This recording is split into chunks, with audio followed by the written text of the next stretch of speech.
اچانک سلطان شاہ نے پشتو میں کچھ کہنا شروع کر دیا جو میرے پلے نہیں پڑ سکا، مگر میں نے گلاب خان کے چہرے پر حیرانی کے آثار نمودار ہوتے دیکھے۔ وہ چھوکری بھارتی ایجنٹ ہے؟ گلاب خان نے مجھ سے پوچھا، پھر کہا، دیکھو دوست، میرے بچے نے اسے یہاں پناہ دے کر اچھا کیا یا برا کیا، یہ میں اس سے بعد میں سمجھوں گا۔ وہ اس چھت کے نیچے پناہ لے چکی ہے، اب اس کی حفاظت ہماری ذمہ داری ہے، اسے تم ہاتھ بھی نہیں لگا سکتے۔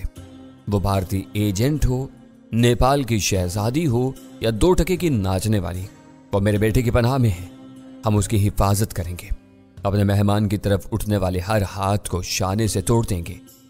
تم جذبات کی روانی میں بڑے بڑے الفاظ بول رہے ہو، تم کو معلوم ہے کہ غداری کیا ہوتی ہے؟ ہمیں بھگانے سے پہلے اس لڑکی کو دیکھو، وہ پاگل نہیں ہے۔ سربلند نے تم سے جھوٹ بولا ہے، رات کے 2 بجے وہ ایک واردات کر کے یہاں پہنچی ہے۔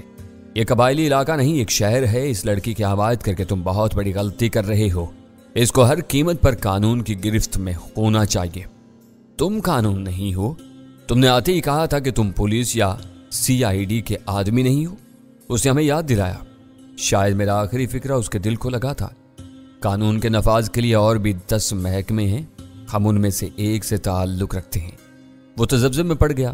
سلطان شاہ نے دوبارہ اس سے اپنی مادری زبان میں گفتگو شروع کر دی۔ ان دونوں کے درمیان خاصی دیر تک زور و شور سے مکالمات کا تبادلہ ہوتا رہا۔ اس کا پہلا اثر یہ ہوا کہ گلاب خان کے پستول کی نال نیچے ہو گئی۔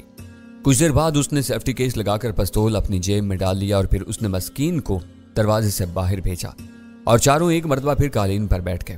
میں اس دوران میں بالکل خاموش تھا۔ ان دونوں کے چہروں کے تاثرات اور لہجوں کے اتار چڑھاؤ سے ظاہر ہو رہا تھا کہ دھیرے دھیرے سلطان شاہ اپنی بات منوانے میں کامیاب ہو رہا تھا۔ میری طرح سربلند نے بھی خاموشی اختیار کی ہوئی تھی۔ اس کے باپ نے وقتی طور پر اس کی حمایت کر کے اسے سرخرو ہونے کا ایک ہلکا سا موقع فراہم کر دیا تھا، لیکن اس کی لا علمی میں ایک اجنبی لڑکی سے زوردار عشق لڑانے کی ممکنہ سزائیں سربلند کے لیے بہرحال ایک ڈراؤنا خواب بنی ہوئی تھی۔ آخرکار گفتگو دوبارہ اردو میں شروع ہو گئی۔ گلاب خان قائل ہو چکا تھا کہ میزبانوں کو دھوکہ دے کر گھر میں گھس آنے والی لڑکی کو پناہ گزین تصور کر کے قانون سے مخاصمت مول نہیں لی جا سکتی۔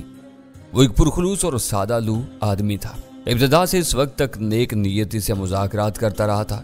اسے اپنے ابتدائی موقف سے پیچھے ہٹنے پر ذرا بھی ملال نہیں تھا۔ مجھے خوشی ہوئی کہ دیر سے صحیح مگر بات اس کی سمجھ میں آ گئی تھی۔ سیتا بدستور مکان کے تہہ خانے میں چھپی ہوئی تھی۔ مجھے خدشہ تھا کہ کہیں ہمارے مذاکرات کے دوران مسکین نے اسے اوپر کے حالات سے باخبر نہ کر دیا ہو، مگر گلاب خان نے یقین دلایا کہ اس کے گھرانے کا پرانا نمکخوار تھا، بھول کر بھی ایسی گھٹیا حرکت نہیں کر سکتا تھا۔ سیتا بہت ذہین اور چالاک سیکرٹ ایجنٹ تھی۔ بظاہر یوں نظر آ رہا تھا جیسے وہ چوہے دان میں پھنس چکی ہو، لیکن اسے اس چوہے دان سے باہر نکالنا بھی ایک اہم مرحلہ تھا۔ ہم چاروں ایک ساتھ تہہ خانے میں جاتے تو زینوں پر قدموں کی تھمک سے چوکنا ہو کر وہ خطرے کا ادراک کر سکتی تھی۔ کچھ دیر تک مغز زنی کے بعد میں اس نتیجے پر پہنچا کہ صرف سربلند کو تہہ خانے میں بھیجا جائے اور وہ بہلا پھسلا کر اسے وہاں سے نکال لائے۔ وہ غیر مسلح تھی، اوپر آنے کے بعد ہم اسے آسانی سے دبوچ سکتے تھے۔ گوپال جو بہت زیادہ ٹیڑھا اور خطرناک تھا، آسانی سے ہماری گرفت میں آ چکا تھا اور اسٹیشن 4 میں بند تھا۔ اس کے مقابلے میں وہ بے بساط لڑکی قمرلی آفت کی پرکالہ بن گئی تھی۔ مجھے خوشی تھی کہ گوپال کی نشاندہی کے نتیجے میں اس کا انجام بہت قریب نظر آ رہا تھا۔ اپنے باپ کو ہم دونوں کی حمایت پر کمر بستہ دیکھ کر سربلند کو خاصی مایوسی ہوئی۔ اس کی آنکھوں میں اداسی نے ڈیرے ڈال دیے تھے۔ گلاب خان نے اسے ہدایت کی کہ وہ اسے تہہ خانے سے نکال کر گھر میں لے جانے کے بجائے دوسرے دروازے سے باہر لے آئے جہاں ہم تینوں اس کا انتظار کریں گے۔ ہم چاروں ایک ساتھ اٹھے، سربلند اندر چلا گیا۔ ہم تینوں نے برآمدے میں نکل کر اپنے اپنے جوتے پہن لیے۔ باہر سے پورچ میں گھوم کر ہم مکان اور احاطے کی دیوار کی درمیانی گلے میں پہنچے تو گلاب خان نے اس بند دروازے کی نشاندہی کی جسے سیتا اور سربلند کو برآمد ہونا تھا۔ میں نے تینوں کو دیوار سے لگا دیا تاکہ سیتا دروازہ کھلتے ہی ہمیں نہ دیکھ سکے۔ وہ کام بہت طویل نہیں تھا، مگر انتظار کے عالم میں وقت کی طوالت کا احساس خاصا تکلیف دہ تھا۔ چند منٹ بعد دروازہ کھلا۔ پہلے سربلند ٹھیری چال کے ساتھ برآمد ہوا، سیتا اس کے ساتھ لگی ہوئی تھی۔ اس کے دائیں ہاتھ میں موجود ریوالور سربلند کے پہلو سے لگا ہوا تھا۔ خوب، وہ ہم تینوں پر نظر پڑتے ہی زہریلی آواز میں بولی۔ میرا اندیشہ درست تھا کہ سربلند کو یکایک مجھے کھلی فضا میں لے جانے کا خیال کیسے آ گیا۔ خبردار جو کسی نے اپنی جگہ سے ذرا بھی حرکت کی، میں سربلند کو بے دریغ گولی مار دوں گی۔ باہر آ کر وہ پلٹی اور دوبارہ ہماری طرف متوجہ ہوئی تو اس کی نظریں میرے چہرے پر چمکیں۔ बेख्तियार मेरे दिल की धड़कनें तेज हो गई, मगर फिर मुझे याद आ गया कि सिर्फ गोपाल ने दिल्ली में मुझे मजहर खान के रूप में देखा था। सीता मुझे डैनी या मजहर की हैसियत से नहीं पहचानती थी। कल शायद तुम ही होटल की लॉबी में अबरार को घूर रहे थे। मेरा ख्याल था कि उसने मुझे पुष्ट से देखा था और एक सरसरी नजर में मेरा चेहरा नहीं देख सकी थी, मगर इसकी नजरें बहुत तेज थीं। उसी के साथ याददाश्त भी अच्छी थी कि उसे बर वक्त पिछली शाम का वाकया याद आ गया था। मैंने कोई जवाब नहीं दिया। हमारे सामने आने के बाद वो यकायक मुस्तरिब नजर आने लगी थी। चलो तुम तीनों अपने हाथ पुष्ट पर बांध कर बराबर बराबर में पोर्च की तरफ चलो। उसने बाएं तरफ से इशारा करते हुए ताहकमाना लहजे में कहा। मैं इस पठान को लेकर पीछे आ रही हूँ। ये याद रखना कि मुझे किसी गड़बड़ का शुबा भी हुआ तो मैं इसे मार दूंगी।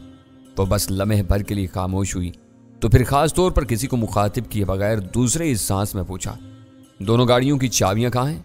मस्कीन के पास, गुलाब खान ने उजलत में जवाब दिया। अपने जवान बेटे को रिवाल्वर की नाल पर देखकर उसकी जान पर बनाई थी। वो बहुत नाजुक सूरत हाल थी। वह हाथ आते आते निकलती जा रही थी। मुझे साफ नजर आ रहा था कि वो सरबुलंद को यरगमाल बनाकर इसी के साथ गुलाब खान की किसी गाड़ी में निकल जाएगी और हम हाथ मलते रह जाएंगे। उसे मैंने पहली बार करीब से देखा था। वो वाकई बहुत खूबसूरत थी। उसकी आंखों में जहानत की तेज चमक दूर से देखी जा सकती थी। उसके बदन के नशीबो फराज में कुदरत ने बला की कशिश और नजाकत अता की थी, जिसे नजरअंदाज करना किसी जिंदा दिल मर्द के लिए मुमकिन नहीं था। चलो, जरा सी ताखीर होते ही वो गुर्राई। हम तीनों ने बेबसी से एक दूसरे की तरफ देखा। हमारे पास सीता के नादर शाही हुक्म पर अमल के सिवा कोई चारा नहीं था। हम तीनों ने अपने हाथ पुष्ट या कोहलुओं पर बांधे और शाना बशाना पोर्च की तरफ चल दिए। गुलाब खान हमारे दरमियान था और बार बार मायूसी से अपने सर को झटक रहा था। शायद गलती मेरी है, वो एक गाली देकर जेरे लब बुड़बुड़ाया। पठान रोटी के बगैर जिंदा रह लेता है, हथियार के बगैर नहीं रहता। सीता के पास सरबुलंद का रिवाल्वर है। तहखाने में भेजने से पहले मुझे इसकी जेब खाली करा लेनी चाहिए थी। मैं इब्तिदा से इसी उलझन में था कि सीता स्टेशन 4 से फरार हुई तो उसके तन पर कपड़े तक नहीं थे। फिर उसके पास रिवाल्वर कहां से आ गया था? गुलाब खान की बुड़बुड़ाहट ने यह गुत्थी सुलझा दी थी। सरबुलंद ने तहखाने में जाकर सीता को बाहर निकलने की पेशकश की होगी तो उसने खतरा भांप लिया होगा। इस वक्त वो दुनिया से छुपती फिर रही थी। सरबुलंद उसे अपने बाप से छुपा रहा था। ऐसे हालात में सरबुलंद का यकायक उसे बाहर ले जाना खतरे की घंटी से कम नहीं था। सीता अव्वल दर्जे की हराफा थी। सरबुलंद के सर पर उसके इश्क का भूत सवार था। सीता ने उसे बहला फुसलाकर उसके रिवाल्वर पर कब्जा किया और यूं उसे यरगमाल बनाकर बाहर आ गई। इस घर में उसके लिए कोई खतरा पैदा हो चुका था तो फिर सरबुलंद की मर्जी के खिलाफ उसका तहखाने में रुका रहना ज्यादा खतरनाक साबित हो सकता था। हम गली के सिरे तक पहुंचे थे कि सीता ने अगला हुक्म दिया, दाहिनी तरफ की दीवार से मुंह लगाकर खड़े हो जाओ और दोनों हाथ ऊपर उठा लो। इस हुक्म में बेहतरीन जंगी चालबाजी शामिल थी। हम दीवार से नाक लगाए खड़े रहते। वो हमारे पीछे से गुजर कर इत्मीनान से अपनी मतलूबा गाड़ी तक पहुंच जाती। मेरी पूरी तवज्जो आहटों पर मरकूज थी। वक्त तेजी से मेरे हाथ से निकला जा रहा था। वो इस बार निकल जाती तो इसे ढूंढना बहुत मुश्किल हो जाता। इन दोनों की आहटें हमारे अक्ब से गुजरती चली गईं। सरबुलंद की इम्कानी मौत के अंदेशे से मैं कुछ भी नहीं कर सका। मस्कीन, छोटी गाड़ी की चाबी लाओ। चंद सानियों के रूह फरसा सकूत के बाद फिजा में सरबुलंद की आवाज गूंजी। लाया साहब। दूर से मस्कीन की तवाना आवाज आई। वक्फा खासा हो चुका था। मैंने आहिस्तगी से सर घुमा कर देखा तो सीता छोटी पजीरों में सवार हो चुकी थी। सरबुलंद ड्राइविंग सीट पर बैठा हुआ था। इन दोनों की तवज्जो पार्टी की तरफ थी जिधर से मस्कीन की आवाज आई थी। मेरे लिए बस वही एक मौका था। मस्कीन की फिक्र में सीता की तवज्जो मेरी तरफ से हट चुकी थी। मैंने सीने के बल फर्श पर गिरकर तेजी से आगे सिरकना शुरू कर दिया। इस वक्त मेरी पोजीशन बहुत मखदूज थी। सीता मुझे देख लेती तो मेरे लिए उसकी चलाई हुई गोली से बचना मुमकिन नहीं था। गेट की तरफ से मस्कीन के दौड़ते हुए कदमों की आवाज आई। शायद वो अपने छोटे मालिक के लिए गाड़ी की चाबी ला रहा था। सीता को शायद अंदेशा था कि कहीं सरबुलंद अपने मुलाजिम को कोई इशारा न कर दे, इसलिए वो एक टुक उसे देखे जा रही थी।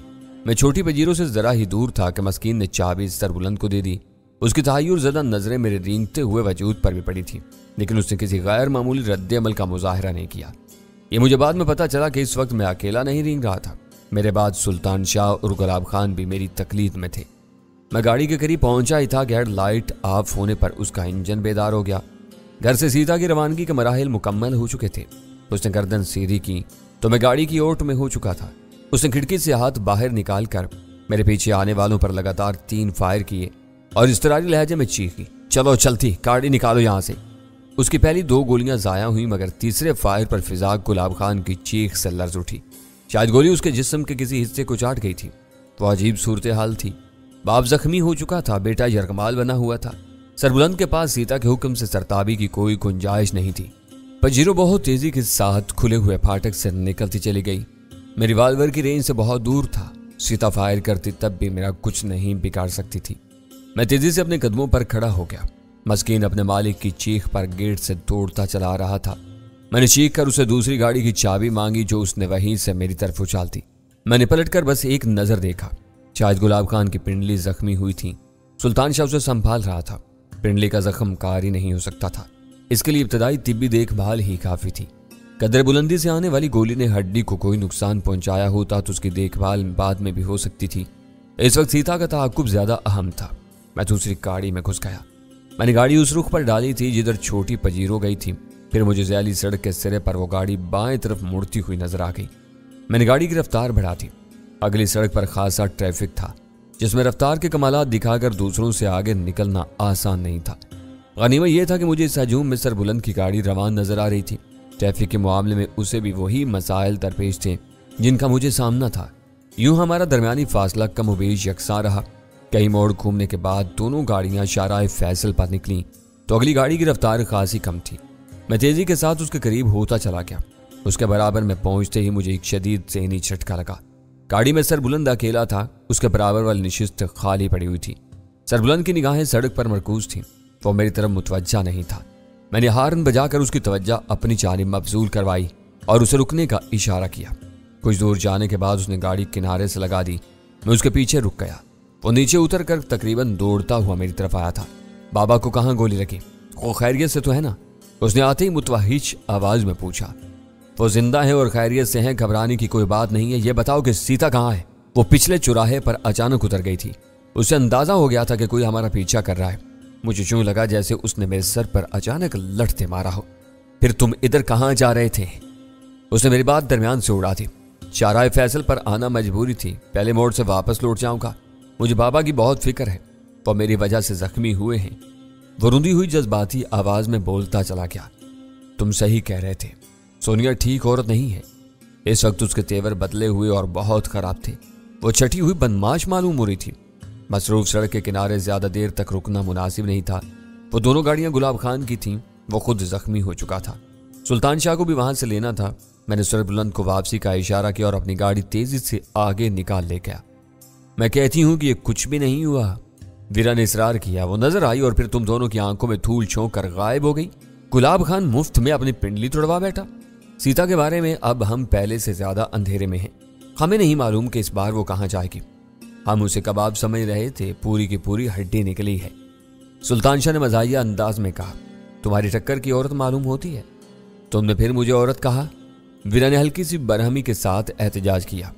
तो फिर क्या तुम्हें मर्द कहना शुरू कर दूं? उसने मासूमियत से सवाल किया। तुम्हें पहले भी कई मर्तबा बता चुकी हूं कि मैं औरत नहीं, लड़की हूं, लड़की। कम अज कम इसे पहचानने वालों की तादाद में इजाफा हुआ है, गजाला ने कहा। रहा गुलाब खान तो इसका जख्मी होना बदनसीबी है। किसी ने सोचा भी नहीं होगा कि वो 4 मर्दों के दरमियान से मक्खन में से बाल की तरह साफ निकल जाएगी। दुश्मन को हकीर और खुद को बरतर समझने का यही नतीजा निकलता है। वीरा ने टांग पर टांग रखकर कहा। क्या तुम इन्हें अपने कारनामे के बारे में बताओगी? गजाला ने उसे पूछा। ओहो, तो क्या वीरा ने भी घर में बैठे बैठे कोई तीर मारा है? सुल्तान शाह ने ताज्जुब से कहा। मैंने एक नहीं 2 तीर मारे हैं, वीरा ने फख्र से बताया। सुबह के अखबार बाजार में आए हुए हैं। आधा दिन गुजर चुका है, अभी तक कुछ नहीं हुआ। बेचारों के कीमती इश्तिहार जाया हो रहे थे। तुम पूरे शहर में घूम आए हो और वो अखबारों के समंदर में इश्तिहार की डोर डाले तुम्हारे फंसने का इंतजार कर रहे हैं। मैंने उन्हें घारों की दौड़ लगवा दी है। क्या कह रही हो? मैंने गुस्से से कहा। इन लोगों के पास जदीद तरीन आलात हैं, इनको यहां से फोन करने की क्या जरूरत थी? मैं लड़की जरूर हूं मगर नादान नहीं हूं। वो मेरी चिल्लाहट से लुत्फ अंदोज होते हुए मुस्कुराई। मैंने बाजार के एक पीसीओ से फोन किया था। गजाला भी मेरे साथ थी। कोई लाइन पर मौजूद था या रिकॉर्डिंग मशीन लगी हुई थी। मेरी तबीयत में तजस्सुस जाग उठा। आज इश्तिहार का पहला दिन है। वो खासे पुर उम्मीद मालूम होते हैं। कोई मकामी फोन पर बैठा अमरीकी लबो लहजे की नकल करने की कोशिश कर रहा था। वीरा ने हल्की हंसी के साथ अपनी बात शुरू की। मैंने उन्हें बताया कि डैनी नेशनल हाईवे पर घारों से 3-4 किलोमीटर आगे महाराज फार्म हाउस में रुपोश है। कई बरसों पहले मैंने वो फार्म देखा था। इसने खासी दिलचस्पी ली और मेरे बारे में जानना चाहा तो मैंने कह दिया कि डैनी, अगर महाराज फार्म से पकड़ा गया तो मैं अपना इनाम हासिल करने के लिए मोना अली के नाम से दोबारा राब्ता करूंगी। यह खासी बचकाना हरकत है। मैंने संजीदगी से कहा, इनके दौड़ लगाने से हमें क्या हासिल होगा? तुमने बहुत अच्छा किया। सुल्तान शाह ने उसकी तारीफ की। हमें कुछ हासिल हो या ना हो, वो जरूर हलकान होंगे। शुक्रिया डार्लिंग, वीरा ने आंख मार कर कहा। तुम्हें काफी देर बाद मेरा कोई काम पसंद आया है, मगर ये मेरी बात याद रखना कि सीता ने तुम्हें और डैनी को करीब से देख लिया है। वो तुम दोनों के लिए एक मुस्तकिल खतरा बनी रहेगी। उसकी आज़ादी मेरे लिए तशवीशनाक है। उसे गोली मारो और अपने दूसरे कारनामे के बारे में बताओ, मैंने मुतालबा किया। वीरा मुझे चिढ़ाने के लिए खामोशी से मुस्कुराती रही। गजाला उसकी ये ज्यादती बर्दाश्त नहीं कर सकी और बोली। वीरा ने इसी पीसीओ से दूसरा फोन सोबराज के घर किया था। दो में से एक नंबर मुसलसल मसरूफ था, लेकिन दूसरे पर पहली कोशिश ही में राब्ता हो गया। यह अच्छी और हौसला मंदाना कोशिश थी। मैंने वीरा से मुखातिब होकर कहा, इसका नतीजा क्या निकला? वो खुद मौजूद नहीं था। वीरा ने लब कुशाई की। उसके पर्सनल सेक्रेटरी से मेरी बात करवा दी गई। उसने सोबराज के इंटरव्यू के लिए मुझे कल शाम 5 बजे का वक्त दिया है। सोबराज का इंटरव्यू? मैंने हैरत से दोहराया। वो किस सिलसिले में होगा? इस वक्त मुस्लिम रियासतों में दूसरी अकलियतों के मजहबी और सियासी आज़ादियों के बारे में मगरिब बहुत ही सास है। वीरा ने बाएं आंख दबाकर कहा। CBS इस सिलसिले में पाकिस्तान पर एक प्रोग्राम नशर करने की तैयारी कर रहा है। यह इंटरव्यू इसी सिलसिले की कड़ी होगा। इसमें सोबराज के जवाबात उसी की आवाज़ में सुनवाए जाएंगे। यह CBS क्या बला है? मैंने इश्तबाह अमेज लहजा में पूछा। ये नोएडा में कायम सेंट्रल ब्रॉडकास्टिंग स्टेशन का मुखफ़िफ है। उसने हल्के से कहके के साथ जवाब दिया। क्या अमेरिका में इस नाम के किसी रेडियो स्टेशन का वजूद है? पता नहीं। उसने अपने शाने उचका के बेपरवाही से कहा, ये नाम मेरे ज़हन में आया है तो इसका वजूद भी होना चाहिए। तुम्हें मजहब और सियासत से खाक दिलचस्पी नहीं है। तुम्हारे सती सवालात से उसे शुबा हो गया तो वो तुम्हारी शनाख्त मांग सकता है। तुम बुरी तरह फंस जाओगी। मैंने उसे तंबीह की। हाय, उसने सीने पर बायां हाथ मारकर होले से कहा, माजी भी क्या होता है? एक जमाना था जब 20 फर्जी शनाख्त नामे और कार्ड्स मेरे पास हर वक्त तैयार रहते थे। जब से तुमने मुझे दरबदर किया है ना, ये सारे ठाठ खाक में मिल गए। अब बोलने से पहले सोचना पड़ता है। मैं तुम्हें ये बता दूं कि इसका सेक्रेटरी CBS के नाम से मरऊब हो गया था। तुम्हारे लीडर और सियासतदान बैनुल-अक़वामी ज़राए अबलाग में अपनी आवाज़ों और तस्वीरों की तशहीर को बायस फख्र समझते हैं। यह शहर सोबराज पर भी काम करेगा। वैसे मेरी मालूमात इतनी बुरी नहीं है। पाकिस्तान में अक़लियतों को आईनी तौर पर मुकम्मल आज़ादी हासिल है, लेकिन अमली तौर पर मामला ज़रा मुख्तलिफ है। मुसलमानों के रद्द-ए-अमल के खौफ से सब अपनी चारदीवारी में महबूस रहते हैं। मैं तुम्हें वहां जाने से नहीं रोकता। इस पर हाथ डालने के लिए ऐसे ही खतरात मोल लेना पड़ेंगे, मगर होमवर्क का मुकम्मल होना जरूरी है। मैं सुल्तान शाह को अपने मुआवन के तौर पर साथ ले जाऊंगी। यह सबसे बड़ी खबर है। खजाला खुश होकर बोली, आज तुम दोनों के सितारे काफी मिल रहे हैं। थोड़ी देर पहले वो तुम्हारी तारीफ कर रहा था, अब तुमने इसे अपने साथ ले जाने का ऐलान किया है। काश तुम दोनों के दरमियान मुफाहमाना फिजा यूं ही परवान चढ़ती रहे। इस बारे में अव्वल खान का मशवरा भी सूदमंद रहेगा। सुल्तान शाह गजाला के तबसरे को नजरअंदाज करते हुए बोला, आज गुलाब खान के घर का पता इसी ने फराहम किया था, लेकिन तुमने वहां जाने के बारे में उसे एतमाद में नहीं लिया। वो हिसास आदमी है, बहुत बुरा मनाएगा। वो बुरा मनाए, मैं उसे मना दूंगा। वो हमारा दोस्त जरूर है, लेकिन कभी कभी मुझे यूं महसूस होने लगता है जैसे हम उस पर ज्यादा इन्हिसार करने लगे हैं। इसमें कोई शुबा नहीं है, वीरा ने मेरी कतई कलामी करते हुए कहा। उसे सरवर को मैदान में ना उतारा होता तो हम लोग कई दिनों तक गुलाब खान की तलाश में भटकते रहते। मैं भी यही कह रहा हूं। उसकी वजह से मुयस्सर आने वाली आसानियों ने हमें तन आसान बना दिया है। जहां तक गुलाब खान का मामला है तो मैंने उसे नजरअंदाज नहीं किया, बस अचानक उधर जाने का प्रोग्राम बन गया। वैसे भी वहां किसी लाव लश्कर की जरूरत नहीं थी। अब उसे बात या मुलाकात होगी तो उसे भी सब कुछ मालूम हो जाएगा। सोबराज आसानी से काबू में आने वाली आसामी मालूम नहीं होता। वीरा सिगरेट सुलगाकर धीरे से बोली, उसके लिए हमें STF के वसाइल और नफरी की जरूरत पेश आएगी। जरूरत पड़ेगी तो हम इनसे जरूर मदद लेंगे। मैंने उसे यकीन दहानी कराई। तुमने अभी तक सोबराज के सैटेलाइट फोन का कोई मसरफ नहीं सोचा। वीरा ने अपनी दानिश में मुझे याद दिलाया, यह पता चलना चाहिए कि गोपाल ने तुम्हें कोई गलत नंबर देकर गुमराह करने की कोशिश तो नहीं की। मेरे लिए सोबराज ज्यादा अहम है। मैं उससे भी बात करूंगा, लेकिन इस वक्त मुझे मजबूरन उसे भूलकर सीता के पीछे जाना पड़ा। वो छलावा बनी हुई है। मुझे डर था कि कहीं मेरे पहुंचने से पहले ही गुलाब खान के घर से कहीं और कूच न कर जाए। इस भाग दौड़ का कोई फायदा नहीं हुआ। वीरा बेपरवाही से बोली, पहले ना सही वो तुम्हारे जाने के बाद निकल गई। बस ये तुम्हारे मुकद्दर की खराबी थी कि वो निकल गई, वरना मुझे यकीन हो गया था कि वो गुलाब खान के घर से नहीं निकल सकेगी। اب دیکھو کہ وہ دوبارہ کب ہمارے سامنے آتی ہے۔ ہم اپنی اپنی کوفت دور کرنے کے لیے ادھر ادھر کی باتوں میں مصروف تھے کہ اول خان کا فون آ گیا۔ وہ دفتر سے باہر مصروف رہا تھا اور اس وقت بھی راستے میں تھا۔ اس نے ہمارے پروگرام کے بارے میں پوچھ کر اطلاع دی کہ وہ ایک اچھی خبر کے ساتھ تھوڑی دیر میں ہمارے گھر آ رہا تھا۔ حیرت ہے کہ اس نے تم سے سیتا یا گلاب خان کے لڑکے کے بارے میں نہیں پوچھا۔ اول خان سے گفتگو ختم ہوتے ہی ویرا بولی، وہ یہاں آ رہا ہے۔ میں نے ان سب کو مطلع کیا اور سگریٹ سلگا کر صوفے پر نیم دراز ہو گیا۔ اس وقت میرے ذہن پر صرف اور صرف سوبراج سوار تھا۔